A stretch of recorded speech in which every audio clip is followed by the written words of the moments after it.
covenant in front of you, you people, I will, goes on and on and on. So, okay, he said, you're awesome. Keep the festival. Okay, then he goes on. Let me jump down a little bit to 18. Keep the festival of matzah by eating matzah as I ordered for 7 days during the month of Aviv. We are getting close. That's right. That's right. You are set aside for me the males, the firstborn of the cow and the flocks, and the firstborn of the donkey. You are to redeem with the lamb. And then down in 21 he says, 6 days you will work, but on the 7th day you are to rest. Even in plowing times and harvest season, you are to rest. Observe the festival of Shavuot, which is how many days after Passover? 50. Why 50? God said so. That's why. Counting of the Omer starts right after Passover. Well, not after, actually. It starts on the 2nd day of Passover. Observe the festival of Shavuot with the first gathering of produce of the wheat. Then it goes on, and it says in 25, you are to be offered the blood of my sacrifice with leavened bread, and the sacrifice of the feast of Pesach is to be left until morning. You are to bring it the best first fruit in the land, in the house of Adonai. You are not to boil. Now catch, this one sentence here is just thrown in like an extra. And it says, you are not to boil a young goat in its mother's milk. That's it. And upon that had been built the rabbinical kosher laws. Upon that whole thing has been built. There's no other place in Scripture that even talks about that. Actually, it says that Abraham, he served to these visitors, he served them meat and milk. He served that together. But there were no laws. Okay. And I just want to get into a little bit more, and I promise you I'll conclude. I want to get into Ezekiel.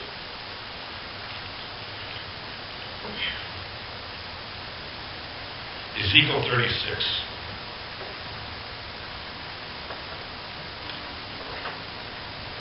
Now, we sang this song today, right?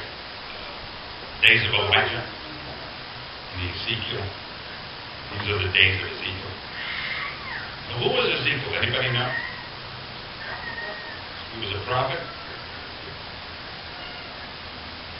What was his purpose and God's purpose for Ezekiel? It was to announce God's judgment on Israel and other nations, to be foretold the eventual salvation of God's people. This was happened in 571 BC. In Ezekiel 36, we start off at 16.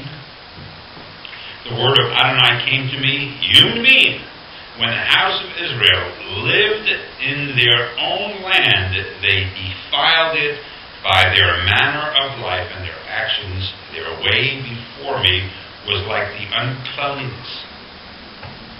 Before I poured out my fury on them because of the blood they had shed in the land and because they defiled it with their idols. That's what we have done in this country. We have defiled God with our idol worship. We need to abstain from that. I'm not looking at you people as to say, you're sinners. I'm just saying that we as a society of believers, we as people who are God's chosen, we need to tell people about idol worship. Having a TV is not an idol. Watching it day and day and day and day and day and day and day and saying, I want information from the TV, that's idol worship. When you have a car and you polish it till it gleams and you spend too much time doing that, that's an idol. When you think more about your work than you do about your family, that's idol. When you are more concerned about how you look, that's idol. We need to look nice, don't get me wrong. We don't have to wear expensive things. We can go to Salvation Army and buy really nice stuff. That's good stewardship. We don't know to wear $4,000, $5,000, $6,000 suits. I can't understand why it costs so much money for material. You know, in the Jewish world, that's called shmata. You know what shmata means? Rags. Rags. My cousin was in the shmata business. He became a very wealthy man selling rags. And everything we wear is rags. It's just sewn together nicely, and somebody puts their name on it, and we pay a lot of money to advertise for that person. We're a little out of order here, aren't we? And maybe, God, this is God's clothes. This is God's provision. This is God's. Everything is God's. They profane my holy name.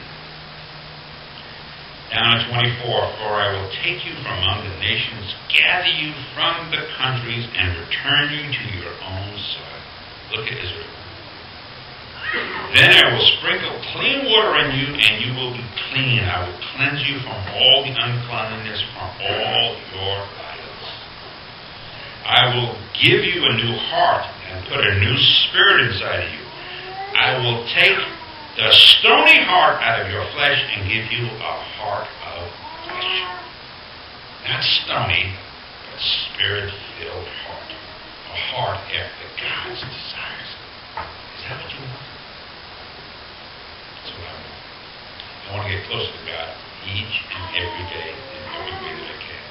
Am I accomplishing this one day at a time? One step at a time? I'm getting closer. I'll know when I'm there, And you will know when you're there, There's no secret formula. God's the way. There is no other way. Live by my laws, respect my rulings, and obey them. You will live in the land I give you for your ancestors. You will be my people, and I will be your God.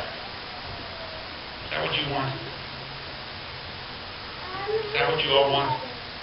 You want him to be your God, or do you want some statue to be your God? You want a big old gold thing hanging around your neck? Or do you want him inside of you? Hallelujah. Be filled with flocks of people. They will know that I am Adonai.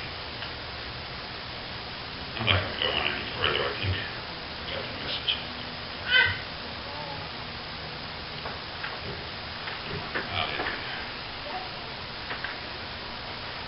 With this one thought. Idolatry misrepresents God. Idols cannot come close to who and what God really is. It is no wonder that the behavior that stems from idolatry is perverted and destructive. When we don't worship God as He really is, we become something other than what He wanted us to be, what He intended for us to be. Idolatry will drive you away.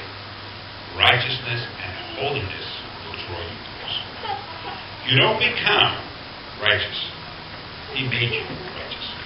He made you everything. If you accept His Son, that's the beginning of the journey. He's covered you with the atoning blood of His Son. You are forgiven. Now work out your salvation with fear and trembling in your hearts. Lean not on your own understanding. In all your ways acknowledge Him, and He will guard your heart and mind. Flee from idolatry. If you have anything in your house